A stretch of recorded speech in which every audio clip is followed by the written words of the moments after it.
आज की हमारी वीडियो है डार्क वेब पे। जैसा कि आप सब लोग जानते हैं कि आज के टाइम में हमारा सबसे ज़्यादा टाइम इंटरनेट पर गुजरता है। एक नॉर्मल यूज़र भी दिन में कम से कम 6 से 7 घंटे इंटरनेट यूज़ करता है। अब इंटरनेट हमारे लिए क्या है? सिंपल बैलेंस करवाया, 7 दिन स्क्रॉलिंग की, व्हाट्सअप, टिकटॉक, फेसबुक, इंस्टाग्राम चलाया और बस। बेसिकली इंटरनेट की 3 लेयर्स होती हैं। सबसे पहले आता है सरफेस वेब, जिसमें हम सर्फिंग करते हैं, जैसे सोशल मीडिया, व्हाट्सअप चला ली, टिकटॉक, फेसबुक, इंस्टाग्राम वगैरह चला ली। उसके बाद आती है बैंकिंग, पासवर्ड प्रोटेक्शन चीज़ें, जैसे हम क्रेडिट कार्ड यूज़ करते हैं, बैंकिंग ऐप यूज़ करते हैं, वो सब आती हैं डीप वेब के अंदर। लेकिन अब आता है डार्क वेब, जिसका नाम सुनते ही क्यूरियोसिटी बहुत ज़्यादा बढ़ने लगती है कि आखिर यहाँ पे है क्या। जैसा कि आप लोग जानते हैं कि डार्क वेब पे कुछ ऐसी मार्केट प्लेसेस हैं जहाँ पे आप कुछ भी कर सकते हैं। असैसिन्स और हिटमैन को हायर करना, इलीगल वेपन्स बाय करना, इलीगल ड्रग्स को परचेज करना और भी ना जाने क्या क्या। लेकिन ये तो डार्क वेब की सिर्फ एक साइड है। डार्क वेब पे ऐसे और भी बहुत सारे मार्केट प्लेसेस हैं जो कि नॉर्मल यूज़र से छुपे हुए हैं, जिनकी रियलिटी कोई नहीं जानता। और आज हम इस वीडियो में कुछ ऐसे ही इंसिडेंट्स के बारे में बात करने वाले हैं जिनकी रियलिटी शायद ही कोई जानता हो। माइंड में सवाल आता होगा कि इसे एक्सेस कैसे किया जाए। डार्क वेब को एक्सेस कभी भी थर्ड पार्टी ऐप के बिना हम नहीं कर सकते, जैसे कि tor ब्राउज़र। ऐसे बहुत ज़्यादा ब्राउज़र हैं जिनको यूज़ करके हम इसे एक्सेस कर सकते हैं। और इसे एक्सेस करने के लिए हमें VPN भी यूज़ करना पड़ता है, क्योंकि VPN हमारा IP एड्रेस चेंज कर सकता है, जिसकी वजह से हम डार्क वेब को एक्सेस कर सकते हैं। कहा जाता है कि डार्क वेब की भी आगे 7 लेयर्स होती हैं। आज की वीडियो में हम इन्हीं 7 लेयर्स को कवर करेंगे।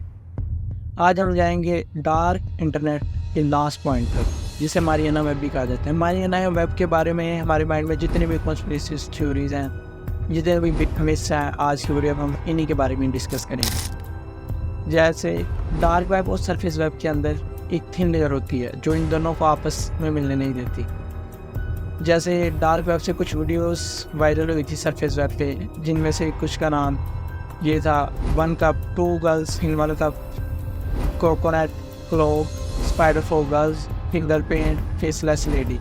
ये सब वो वीडियोस थी जो डार्क वेब से डीप वेब पे और डीप वेब से सरफेस वेब पे वायरल हुई थी। अब आप लोगों के माइंड में सवाल आता होगा कि अगर ये वेबसाइट थर्ड पार्टी ऐप के बिना एक्सेस नहीं किया जा सकता तो इसे कौन इस्तेमाल और यूज़ करता होगा।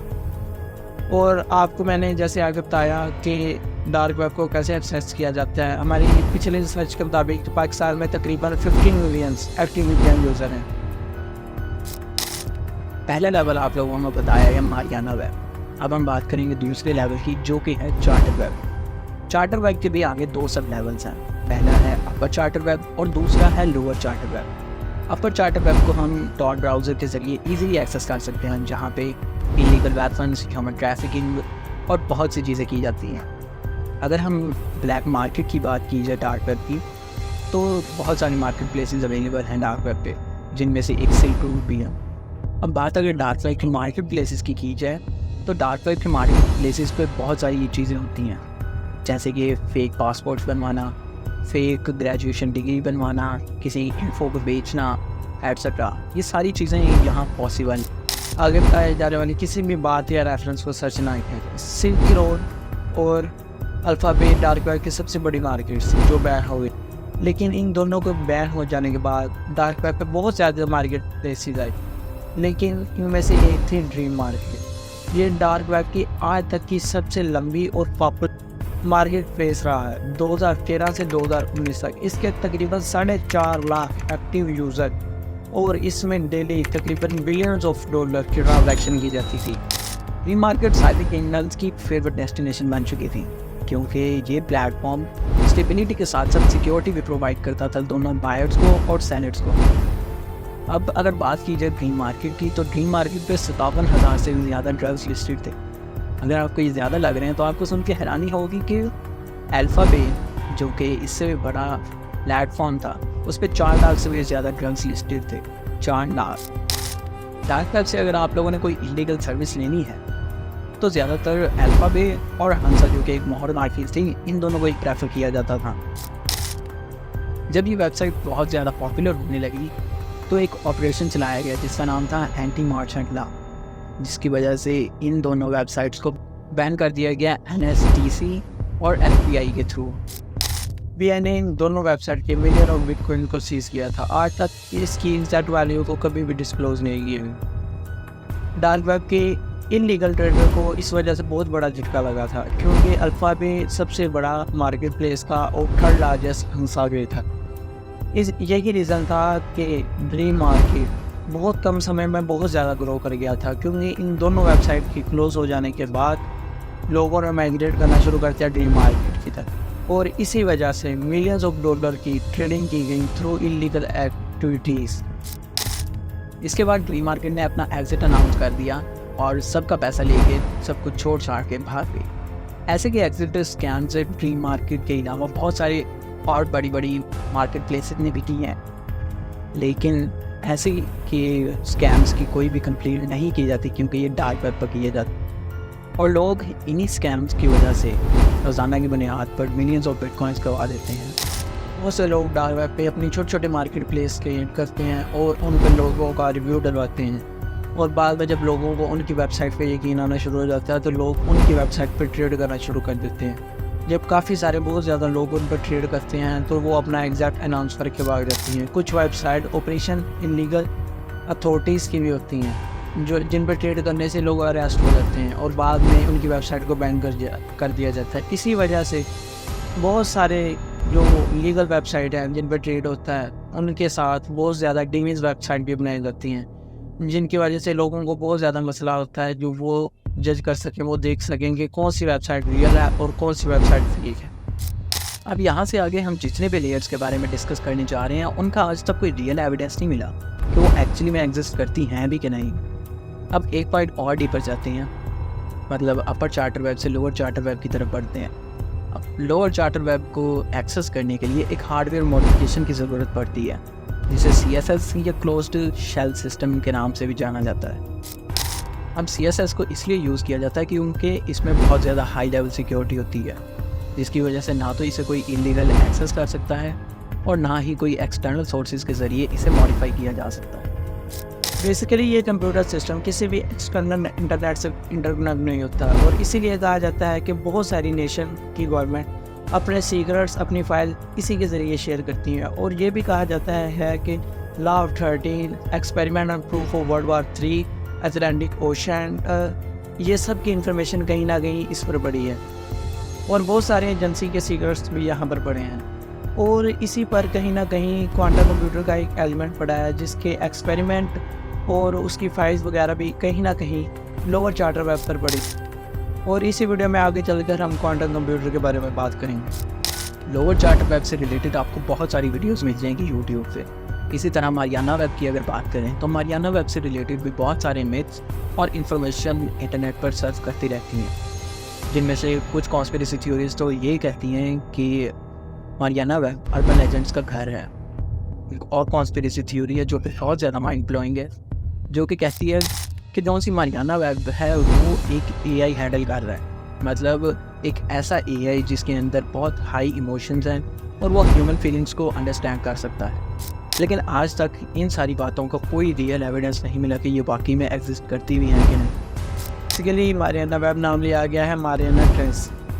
पैसिफिक ओशन के करीब एक समुद्र का गहरा पॉइंट है, जिसकी टोटल 3581 फीट है गहराई, और आप इस गहराई का अंदाज़ा इस बात से लगा सकते हैं कि माउंट एवरेस्ट की ऊंचाई ज़मीन से 8.8 किलोमीटर है, और इसकी गहराई समुद्र में 11 किलोमीटर तक है from the ocean. Mariana web पे इतना ज़्यादा डेप्थ होने की वजह से वहाँ टेम्परेचर भी माइनस में रहता है और प्रेशर भी बहुत ज़्यादा है, जिसकी वजह से आज भी 95% ऑफ द ओशन अनडिस्कवरेबल है, मतलब उसे अभी तक डिस्कवर नहीं किया गया। कुछ लोगों का मानना है कि मारियाना वेब पे कुछ मिलिट्री डेटाबेसेस हैं, कुछ का मानना है कि वहाँ मुल्कों की वॉर प्लानिंग की जाती है, कुछ का मानना है कि वहाँ आर्म्स एंड वेपन्स की डील की जाती है, लेकिन आज तक इन सब का कोई रियल एविडेंस नहीं। बहुत सारे लोगों को लगता है कि ये सब कुछ मारियाना वेब पे चलता होगा। ऐसी बहुत सारी अफवाहें हैं कि मारियाना वेब तक पहुँचने के लिए हमें क्वांटम कंप्यूटर की ज़रूरत पड़ती है, और क्वांटम कंप्यूटर के कॉन्सेप्ट को आज तक बहुत ज़्यादा लोगों ने क्लियर नहीं किया, मगर 2019 में गूगल ही एक वाहद ऐसी कंपनी थी जिसने क्वांटम कंप्यूटर होने का दावा किया, और क्वांटम कंप्यूटर का कॉन्सेप्ट आज भी अनक्लियर है। और आपको यूट्यूब और इंटरनेट पे इसके बारे में बहुत सारी मिसकंसेप्शन मिल जाएंगी। क्वांटम कंप्यूटर्स का बनाने का कॉन्सेप्ट बहुत ज़्यादा कॉम्प्लिकेटेड है और कहा जाता है कि इसके प्रोसेसर बनाने के हिंट्स लोअर चार्टर वेब पे अवेलेबल हैं। कुछ लोगों का मानना है कि क्वांटम कंप्यूटर्स के प्रोसेसर बनाने के लिए ट्रिपल GCP और क्वांटम इलेक्ट्रॉनिक प्रोसेसर्स का यूज़ किया जाता है। अब आपके माइंड में आ रहा होगा कि ये ट्रिपल GCP आखिर है क्या? तो ये एक ऐसा मॉलिक्यूल है जो कि fast letter writing, letter reading और डाटा स्टोरेज के लिए यूज़ किया जाता है। इसकी अगर परफॉर्मेंस की बात की जाए तो ये इसका 5 सेंटीमीटर पार्ट इंटरनेट के इंडेक्स के 11 गुना ज़्यादा डाटा स्टोर कर सकता है। अब अगर इस चीज़ को प्रैक्टिकली देखा जाए तो इतना हाई एंड कंप्यूटर बनना नियर टू इम्पॉसिबल है। अब लेवल 6 आ जाता है जो कि माना जाता है कि लेवल 7 तक जाने के लिए एक मीडियम। अब लेवल 7 को फॉग वायरस सूट के नाम से जाना जाता है। कुछ लोगों का मानना है कि इसको ट्रेस करना या एक्सेस करना बहुत कॉम्प्लिकेटेड हो सकता है। इसको एक्सेस करने के लिए क्वांटम कंप्यूटर से भी ज़्यादा कोई हाई लेवल की चीज़ चाहिए और उसे इंटरनेट का एंड पार्ट भी कहा जाता है। कहा जाता है कि इंटरनेट की सबसे बड़ी मिस्ट्री जैसे कि इल्यूमिनाटी का भी कनेक्शन भी कहीं ना कहीं इन्हीं 3 लेयर से हैं। और मैरियाना वेब क्या सच में एग्जिस्ट करती है? मेरे ख्याल से तो नहीं। मैरियाना वेब के अकॉर्डिंग बहुत सारी कॉन्स्पिरेसी थ्योरीज हैं, बहुत सारी बातें हैं, पर आज तक इसके लिए इंटरनेट पे कोई भी पुख्ता प्रूफ नहीं है। जब इसका कॉन्सेप्ट आया तो कहीं ना कहीं लोग इसके बारे में वीडियोस बनाने लगे, शेयर्स करने लगे। लोगों ने अपने माइंड के अंदर एक कॉन्सेप्ट बना लिया, इसके बारे में वीडियोस बनाई, बातें करने लगे। लोगों को मैरियाना वेब के अकॉर्डिंग कॉन्स्पिरेसी थ्योरीज मिल गई, लेकिन ये सब बातें इस अकॉर्डिंग से की गई कि इन्हें कभी भी नॉर्मल कंप्यूटर से चेक नहीं किया जा सकता। तो इससे हम इसे रीचेक भी नहीं कर सकते। इसे रीचेक करने का भी कोई तरीका नहीं है। वेब पे इलीगल एक्टिविटीज़ का होना बहुत ज़्यादा नॉर्मल है और ये रियल भी है। और डार्क वेब को विजिट करना आपके लिए ख़तरनाक साबित हो सकता है। So I would recommend do not visit it. So that's it for today guys. I hope you liked this video. So please make sure to subscribe and check out this video if you want.